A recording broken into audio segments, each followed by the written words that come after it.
आराम से मेरी बात को सुनिएगा, गौर से मेरी बात को सुनिएगा। It is very important for all of you all since you have started your test. पहला टेस्ट आपका हो चुका है, और टेस्ट देने से ज्यादा जरूरी पता है क्या है? टेस्ट का एनालिसिस करना। कई बार क्या होता है, हम लोग टेस्ट देते रहते हैं, पर हम लोग एंड में एक शिकायत हमेशा करते हैं कि सर मेरे मार्क्स नहीं बढ़ रहे हैं। मैं स्टार्टिंग में ही आपको यहां पर गाइड कर देता हूं। I was also waiting for your first test, जिससे कि उसके बाद हम लोग इस चर्चा पर कूदें एक बार। तो बहुत अच्छी चर्चा है, बहुत गहन चर्चा है। जो भी इंपॉर्टेंट पॉइंटर्स लगे उनको आप अपनी कॉपी में नोट डाउन कर सकते हैं। सबसे पहले जब भी आपका टेस्ट हो, let's say you have completed your test in 3 hours, 3 घंटे में आपने अपना टेस्ट दिया और ईमानदारी से दिया, ऑनेस्टी से दिया, यानी आपको एग्जैक्टली पता है कि आपके कितने क्वेश्चन ठीक है, कितने क्वेश्चन गलत है, you know everything, you still have to spend एटलीस्ट 1.5 आवर टू 2 आवर्स। कोई जल्दी भी कर सकता है, कोई लेट भी कर सकता है, ये स्टैंडर्ड टाइम नहीं बता रहा मैं। इतना टाइम आपको देना चाहिए अपने पेपर को। किस चीज के लिए? उस पेपर को घूरने के लिए। उस पेपर को घूरो भाई, उस पेपर को ताको झाको। क्यों? क्योंकि जब आप पेपर को घूरोगे ना, जब आप पेपर के साथ वक्त बिताओगे, पेपर आपसे कुछ बातें कहेगा। जब भी कोई आपका गहरा मित्र बनता है ना, जब भी कोई आपका घनिष्ठ मित्र बनता है, वो आपको राज बताने लगता है। जब पहली बार में आप किसी से मिलोगे तो कोई आपको राज नहीं बताएगा। Similarly when you talk with paper without even talking, when you just ponder on paper कि इस पेपर में था क्या, तो आपको 180 सवाल का जो पेपर है, ये एक्चुअल में क्या देकर के जाएगा? 720 सवाल देकर के जाएगा। क्योंकि हर क्वेश्चन में 4 ऑप्शन होते हैं। आपको यह भी पता होना चाहिए कि कोई ऑप्शन आंसर क्यों है, आपको यह भी पता होना चाहिए कि बाकी तीनों ऑप्शन आंसर क्यों नहीं है, and that will itself become a new question. कई बार ऐसा होता है कि कोई सवाल आपका निकल गया, कोई सवाल आपने कर लिया, लेकिन आपको कोई चीज नहीं पता। For example, let me frame a question over here. इनमें से कौन सी चीज ऐसी है जो एनिमल सेल डिवीजन में हेल्प करती है? Alright, the options are centriole, the option 2 is ribosome, option 3 is Golgi body, या option 4 is liposome। तो अब आप बोलोगे सर ये तो बहुत बेसिक सवाल है, एनिमल सेल डिवीजन में कौन हेल्प करता है? सेंट्रियोल हेल्प करता है। सर मेरे 4 नंबर कंफर्म हो गए, उत्तर आ गया ए, 4 मार्क मुझे मिल गए, बहुत अच्छी बात है, बहुत अच्छी बात है। लेकिन अगली बार जब मैं एक क्वेश्चन घुमाकर पूछूंगा ना इससे संबंधित, तब तुम्हारी बैंड बजेगी, तब तुम्हारी पैंट फटेगी। क्यों? क्योंकि ये मिस कर दिया। हर क्वेश्चन को जब डीपली पढ़ोगे ना, हर सवाल से कोई नया सवाल बन के उठ के आपके सामने आ रहा होता है, उसको नहीं छोड़ना है। जैसे PYQ है, एक ट्रेंड है नीट का, मैं एक अलग से इस पे वीडियो भी बना दूंगा, आपके बैच में ही डालूंगा, एक दिन मैं बैठ के डिस्कस करूंगा आपके साथ। कई बार ऐसा हुआ है 2013 से 2026 तक के पेपर सॉल्व करना, कि कोई सवाल ऐसा है जिसका ऑप्शन अगले 1-2 साल में क्वेश्चन बन के आ गया। ये आपने नोटिस भी किया होगा, if you have solved the PYQs very very very finally. अगर आप इस पैटर्न को नोटिस कर पाए हो, एक बार दिल भेजो। अगर आपने अच्छे तरीके से अभी तक सॉल्व किया है इस तरीके से पेपर्स को एकदम सीरियल सीक्वेंस में, तो आपको पता लगा होगा कि यार ये सवाल मैंने 2015 में ना एक ऑप्शन देखा था, उस ऑप्शन से उठकर के सवाल आ गया। यह बहुत बार होता है, and that is how you need to supplement your notes. कि कोई क्वेश्चन ऐसा आ गया जो एनसीईआरटी में था ही नहीं, समझ लो डाइनिन प्रोटीन वाला सवाल आ गया, तो घबरा जाओगे। लेकिन मेरे भाई अब अगली बार जब वो सवाल आएगा तो बाकी बंधु घबराएंगे, बाकी बच्चे घबराएंगे, आप नहीं घबराओगे। क्यों? क्योंकि आपने अपने नोट्स में ऐड कर लिया है। तो अपने नोट्स को हमेशा पावरफुल बनाते रहो, उसमें स्टिकी नोट्स ऐड करते रहो, उसमें अलग से फर्रे ऐड करते रहो, शीट्स बना लो, 3-4 शीट्स बना लो, स्टेपल करके हर चैप्टर के बीच में डाल लिया करो। एनसीईआरटी से एडिशनल पॉइंट्स जो भी हैं, जो टेस्ट सीरीज से आपको मिले, जो मेरी डीपीपी से आपको मिले, जो क्लास में आपको मिले, एडिशनल जितने पॉइंट्स है सारे लिखते चले जाओ, so that your notes can become powerful. This is the real meaning of test analysis. इसके साथ बैठो भाई, सारे ऑप्शंस देखो and understand the pattern. The most important thing that I can tell you today as a mentor, as a guide, as a teacher, as a brother, the most important thing that I can tell you of is the pattern recognition. दुनिया में हर चीज pattern पे काम करती है। आपका best friend है, कहां कबाड़ा करेगा जीवन में एग्जैक्टली पता है मुझे। मेरे बेस्ट फ्रेंड का मुझे पता है। मुझे पता है कि एक चीज देख के उसका रिएक्शन कैसा निकलेगा। मुझे पता है कि समोसा देख के थूक यहां से बाहर निकल आएगा भाई का। छोटी छोटी चीजें मैं अपनी दोस्त की नोटिस कर लेता हूं, छोटी छोटी चीजें अपने परिवार के मेंबर्स के नोटिस कर लेते हैं हम, कि किस कंडीशन में किसका रिएक्शन क्या होगा। सिमिलरली आपका किसी पेपर में किसी सवाल को देख के रिएक्शन क्या होगा, गलती करने की प्रोबेबिलिटी और गलती करने का पैटर्न क्या होगा, ये आप रिकॉग्नाइज कर सकते हैं। And this is the most important thing that you can feed in your brain. गलती कहां हो रही है ये पकड़ना है। गलतियां सिर्फ 5, 6, 7, 8 नए नए तरीके से हो सकती हैं। सर मुझे OMR भरनी नहीं आती, मेरा बबल फिलिंग गलत होता है। सर मुझे टाइम मैनेजमेंट नहीं आती। सर कोई बाहर का क्वेश्चन आ गया जो देख करके मैं नहीं कर पाया। सर मेरा कैलकुलेशन एरर हो जाता है। सर मेरी कैलकुलेशन स्पीड कम है। सर मैं प्रैक्टिस नहीं करके गया था। सर मेरा रिविजन नहीं हुआ था। सर मैं सिली मिस्टेक कर गया। यही तो है। इसके अलावा कोई और थोड़ी, गुरुजी इन्विजिलेटर ने मेरा पेपर ही फाड़ के हवाई जहाज बना दी, ऐसा ये कोई गलती थोड़ी होती है? ये कोई गलती हुई है किसी की आज तक कि गुरुजी लस्सी गिर गई जीरे वाली मेरे इस पे पेपर पे? अरे ये कौन कर रहा है घर पे बैठ के? तुम्हें कौन लस्सी पिला रहा है एग्जामिनेशन हॉल में? ये गलतियां थोड़ी होंगी। गलतियां तो वो होंगी जो अपने मस्तिष्क से हुई हैं, अपने ब्रेन से हुई हैं। गलतियां तो वही हैं। ओएमआर नहीं आएगा सीबीटी में, वैसे बता रहा हूं, अभी तो ओएमआर बेस दे रहे होगे या घर पे कर रहे होगे, मैं जस्ट वैसे बता रहा हूं कि सर मुझसे 10 प्रकार की गलतियां हो सकती हैं, क्यों ना मैं इन 10 की 10 प्रकार की गलतियों का पैटर्न बना लूं। पहला क्वेश्चन मैंने देखा, गुरुजी मेरा सही हुआ, सारे ऑप्शन भी मुझे पता है, किस ऑप्शन को कैसे एलिमिनेट किया वो भी मुझे पता है। This is a 100% short question, किसी भी तरीके से आएगा मैं कर दूंगा, इस सवाल को छोड़ो। दूसरा क्वेश्चन मैंने देखा, इसमें एक ऑप्शन मुझे नया मिला सर, ये मैंने ऐड कर लिया अपने नोट्स में, ये भी अब डन हो गया। तीसरा क्वेश्चन, इसमें 2 चीजों में मैं सर फंस गया। सेंट्रियोल सेंट्रोसोम लिखा हुआ था सर, मैं फंस गया। समझ लो कोई भी सवाल था जिसका आंसर था सेंट्रियोल, आप सेंट्रोसोम और सेंट्रियोल में कंफ्यूज हो गए। यहां मुझे रिवीजन चाहिए तो आप लिखोगे एनालिसिस में लैक ऑफ रिवीजन, 2 एक जैसी दिखने वाली टर्म्स में मैं फंसा। सर बात समझ में आई? Similarly there are many more things, many more patterns. आपको पता लगेगा जब आप 4, 5, 6 टेस्ट दे लोगे ना, आपको पता लग जाएगा आपकी गलती का पैटर्न क्या है। उसमें से एक एक गलती को उठाओ, उस गलती को अगले 2-3 टेस्ट में सुधारो, 10 नंबर बढ़ेगा।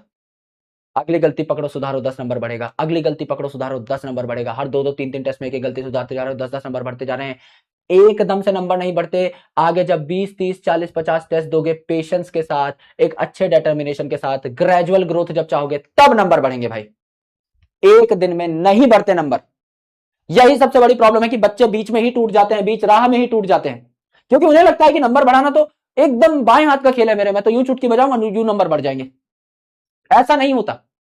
आपको तैयारी के लिए 1 साल दी है, आपको इस चीज को पेशेंस के साथ, बहुत विवेक के साथ लेके चलना है भाई, तब काम चलेगा, अदरवाइज नहीं हो पाएगा भाई आपसे। समझो, ये गलतियां जो आप करोगे अभी नवंबर दिसंबर में, वो मैं आपको आज बता दे रहा हूं, इसीलिए मैं कह रहा हूं इन सारी चीजों को नोट करना मेरे भाई। इस वीडियो को दोबारा से देखना, अगर आप मेरे अच्छे दोस्त हो, मेरे अच्छे भाई हो, मेरी अच्छी बहन हो, आराम से इस बात को जो मैं अभी कह रहा हूं ना, टेस्ट एनालिसिस जब से मैंने लिखना स्टार्ट किया, इसको दोबारा से देखना और इसको समझना कि वीपू भाई क्या कह रहे हैं, और देखना आप में से कई लोग जो सीरियल ड्रॉपर्स होंगे वो गलती कर चुके हैं। क्योंकि हमें क्या लगता है, we are very inquisitive for the results. हम ना बहुत जल्दबाजी करते हैं कि रिजल्ट मुझे झटपट मिल जाए। नहीं होता भाई ऐसा। क्यों होगा ऐसा बताओ?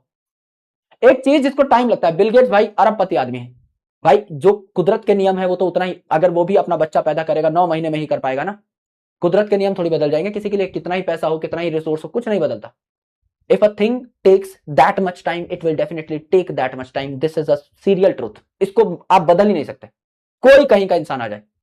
अगर प्रोग्रेस वक्त लेती है, वो प्रोग्रेस टिकती है, वो प्रोग्रेस आपको महान बनाती है, क्योंकि वो आपकी हैबिट का पार्ट बनती है। उसे हैबिट का पार्ट बनाओ, जो चीज जितना वक्त मांगती है उसे उतना वक्त दो। यही तो गेम है, यही तो गेम है भाई।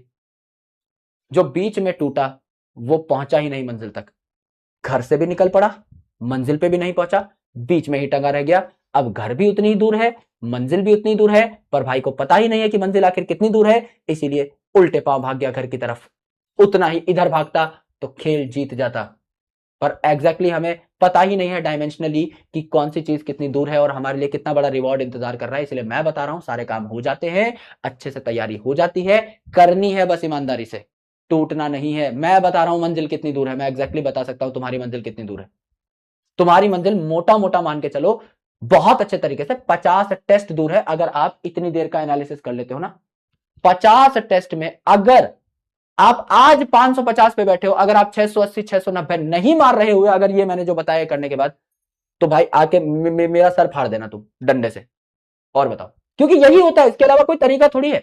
अच्छे से पढ़ रहे हो, अच्छे से रिवीजन कर रहे हो, सारे डीपीपी सॉल्व है, सारे ऑब्जेक्टिव सॉल्व है, सारे पीवाईक्यू सॉल्व है, टेस्ट एनालिसिस अच्छे से, इसके अलावा कोई रॉकेट साइंस थोड़ी है। बाकी बच्चे क्या कर रहे हैं, ऑल इंडिया फर्स्ट रैंकर क्या कर रहा है, तुम्हें क्या लगता है क्या कर रहा है? कुछ अलग कर दे रहा है क्या इससे? हम तो बहुत अच्छे अच्छे बच्चों को मेंटोर करके बैठे, ऑल इंडिया 9th रैंकर को मेंटोर करके बैठे। तो वो बच्चा भी तो यही करता था ना, उसको भी तो मैं यही बताता था जो तुम्हें बता रहा हूं। कोई अलग घुट्टी थोड़ी पिलाई थी उसको भाई, ऐसे कूट काट के एकदम घर पे ही देसी चूरमा थोड़ी खिला दिया था बैठा करके कि हाँ ये चमत्कारी जड़ी बूटी है भैया, ये ले लो, इससे तो कुछ खतरनाक ही गेम हो जाएगा रात तक। ऐसा थोड़ी होता है, होना यही है। अब देखो, आप इस बात को कब मानोगे मुझे नहीं पता। आप में से कई लोग अभी जग जाएंगे आज कि हाँ भैया कह रहे हैं, क्रेडिबिलिटी के साथ कह रहे हैं, क्योंकि मैंने खुद ने इतने पेपर दिए हैं। पेपर का ही पैटर्न होता है, उसे क्रैक करने का एक तरीका होता है। नीट का तरीका मैं आपको बता दे रहा हूं। इससे बाहर कुछ नहीं आता, इसमें क्रैक कर ले जाओगे, बहुत ईमानदारी से बता रहा हूं, और आपको पता भी है सारी चीजें, आपको भी पता है। किसी से भी पूछोगे ना, मैं कह रहा हूं कि मैं घर से बाहर निकला, मैं जस्ट नॉर्मल आम खरीदने जा रहा हूं, एक रेडी के ऊपर, ठेले के ऊपर आम खरीदने जा रहा हूं, मैं आम वाले भैया के पास जाके बोलता हूं कि माइक लगा के उनके मुंह पे कि बताइए भैया सफलता के 3 नियम, कि सफल इंसान को क्या करना चाहिए, तो बोलेंगे मेहनत करनी चाहिए, डेडिकेशन, परसिस्टेंसी, कंसिस्टेंस, बहुत अच्छी अच्छी बातें बताएंगे। सबको ही पता है, द गेम इज कि सबको ही पता है, but the main thing is execution. करेगा कौन? पता तो तुम्हें भी है कि मेहनत से सफल बनते हैं, कर ले रहे हो, बढ़िया, अपनी जान लगा दे रहे हो 100%। कितना लोग दे रहे हैं अपने दिन का, बताओ? कौन लोग कॉन्फिडेंटली कह सकते हैं कि मैं साला अपने दिन का 100% दे रहा हूं अभी, बताओ कौन हो तुम? कर ले रहे हो 100%, संतुष्ट हो अपनी लाइफ में? रात को पसर के नींद आती है बढ़िया एकदम, कि आज मैंने कुछ भी टाइम वेस्ट नहीं किया, आज I have given my 100% shot, आती है नींद? अगर ऐसा है तो बता दो भाई। कभी कभी तो कतराते हैं ना हम लोग, नहीं होते ना संतुष्ट, अंदर मन काटता है खुद को। जब रात को सोने जाते हैं, आत्म मूल्यांकन करते हैं चीजों का, जब पैर लंबे करके सोते हैं तो दिमाग में चलती है ना चीजें गहरी नींद आने से पहले, तब तो इंसान खुद से सच बोलता है ना, कि आज 100% दिया या नहीं, आज कामचोरी मक्कारी करी या नहीं, तब तो इंसान बैठ के खुद से ही बातें करता है ना। बाहर वालों को तो बेवकूफ बना सकते हैं हम लोग, खुद को कैसे बनाओगे? खुद को तो पता ही है कि खुद ही नहीं ले। This is the game, execution, proper execution, जो सोचा वो कर दिया शाम तक, ये है बात। और ये नहीं बहुत ज्यादा करना है, जितना सोचा उतना करना है। आज रोटेशन पढ़ना है किसी भी हालत में, हलक सूख जाए भाई, आज रोटेशन खत्म होगा, रात को 3 बजे हो जाए। कल का टारगेट मैं छोटा बना लूंगा, कल सिर्फ ग्रेविटेशन पढ़ लूंगा, कल सिर्फ लिविंग वर्ल्ड पढ़ लूंगा। आज रोटेशन सोचा तो anyhow I need to complete my target, there is no time table, there is to do list, there is no time table. 10 घंटे पढ़ूंगा, 11 घंटे पढ़ूंगा, पावर कट हो गई, बैंड बज गई, घर पे मामा आ गए, बैंड बज गई, है ना, खुद को बुखार चढ़ गया, बैंड बज गई। टू डू लिस्ट, आज सुबह मैं ऐसा महसूस कर रहा हूं, आज मेरे ये टारगेट्स हैं, मुझे लगता है आज मैं 10 घंटा पढ़ जाऊंगा, 10 घंटे पढ़ जाओ, 10 से ज्यादा पढ़ जाओ, 10:30 पढ़ जाओ, लेकिन 10 डेफिनेटली पढ़ो। That is a real game, इसको खेलना है भाई। ये होता है, टाइम टेबल होता ही नहीं कुछ, टाइम टेबल बना ही है फाड़ने के लिए। टाइम टेबल आज बनता है कल फटता है दीवार पे से, या उसके ऊपर दूसरा चिपकता है 4 दिन बाद। टाइम टेबल की फितरत ही है कि वो बनेगा मिटेगा, बनेगा मिटेगा, फटेगा, डस्टबिन में जाएगा, गोते लगाएगा, अपने जान की भीख मांगेगा कि साहब मुझे फॉलो कर लीजिए, पर तुम नहीं कर पाओगे। 5 PM वेकअप, यस, 7:30 बजे उठे हैं, चाय का इतना बड़ा मग्गा मारा, तब जाकर के एक डिपर खुला, उसके बाद 4 रोटी लपेटी, राजा वाली मेंटेलिटी दिखाई, तब दूसरी आंख खुली, 9:30 बजे नहाए, 11 बजे काम पे बैठे, जब दुनिया काम से लौट रही थी। ऐसे नहीं होता दोस्त, तुम चाहे अपना टाइम टेबल 11 बजे ही शुरू करो, लेकिन ईमानदारी से तो करो, टू डू लिस्ट तो बनाओ। 5 PM वेकअप, ऐसे नहीं करना चाहिए, प्रॉपर एनालिसिस, अलग ही लेवल का एनालिसिस करना है, राइट? इसको लिख लेना भाई, ये बहुत गहरी चीज है, थोड़ा मजाक में बता रहा हूं क्योंकि अपना बॉन्ड वैसा है, इससे बाहर कुछ है नहीं जीवन में पेपर क्रैक करने के लिए, समझे? समझे गुरुजी? बूझे? यस यस, इसको अगर कंसिस्टेंटली कर गए, नोबडी कैन बीट यू भाई। यस यस, ठीक है, चलो भाई आते हैं, चिकित्सक से मिलके आते हैं थोड़ा, है ना। एक और क्लास है but I am feeling very uneasy, आज थोड़ा ज्यादा ही पेन हो रहा है, मुझे लगता है I need to go, I need to rush off, है ना। एक बार मिलके आते हैं, यहीं रहते हैं, मेरे पास ही हैं। तो उनको दिया था कल मैंने खून, देखते हैं क्या हुआ है अपने खून का, है ना, खून पसीने से क्या सींचा है भाई ने, देखते हैं एक बार। यस, ठीक, चलो यार, लॉट्स ऑफ लव, बहुत बहुत शुक्रिया, मुलाकात होगी आपसे कल अच्छे तरीके से। लास्ट टॉपिक पढ़ेंगे, that is nucleus and chromosome, मजा आने वाला है, प्यार से पढ़ेंगे। कल भाइयों को गाना भी सुनाएंगे, दर्द, आज कोई भी गाना गाऊंगा तो दर्द भरा ही गीत लगेगा तुम्हें इसलिए आज अवॉइड करते हैं, है ना। And I hope the energy was fine, मैंने पूरी कोशिश करी है कि एकदम डाल दूं भाई, जान झोंक दी जाए इस सेशन के अंदर। एंड आई होप आपको मजा आया होगा। कल हम इस चैप्टर को खत्म करेंगे, उसके बाद आपकी पूरी की पूरी एक रिवीजन वीडियो आ जाएगी मर्ज, उसको भी आप देख सकते हो। टुकड़ों में जो आ रही है वो भी आप देख सकते हो। बचे हुए जो टॉपिक्स है उनके टुकड़े में आज डलवा दूंगा, तो वो भी आप तक पहुंच जाएंगे शाम तक। आराम से बैठ के उनको हम चेक कर लेंगे। ऑलराइट, आप सभी लोगों को बहुत बहुत शुक्रिया, thank you, lots of love, जय हिंद। रिजल्ट बहुत शानदार आया है, आपको भी अगले साल रिजल्ट लेकर के आना है भाई। काफी सारे बच्चे हैं जो प्रॉपर मेडिकल कॉलेजेस में लैंड कर रहे हैं। मैं एक स्ट्रीम देख रहा था, हमारी टीम ने ना एक स्ट्रीम चला रखी है, हम लोग भी बीच बीच में पार्टिसिपेट करते रहते हैं, सारे टीचर थोड़ी थोड़ी देर आते हैं उसमें। तो मैंने देखा कि भाई मेरा नंबर कब लगा हुआ है, तो it is a huge list. पिछले 36-37 घंटे से वो स्ट्रीम चली ही जा रही है, खत्म ही नहीं हो रही। एंड बच्चों की लिस्ट इतनी ज्यादा है, हजारों बच्चे वी हैव कॉल्ड आउट। और एकदम आप देखना कंपटीशन वाला पे, मतलब ऐसे ही जाके देख लेना, नॉट वो प्रॉपर सुनना, क्योंकि सारी चीजें हम लोग क्लास में बता ही देते हैं। लेकिन जितने भी टॉपर्स थे सबको हम लोग रिजल्ट सेलिब्रेशन में, मतलब इतना बड़ा अभी एक इवेंट होने वाला है आई गेस अगले 3-4-5 दिन के अंदर अंदर।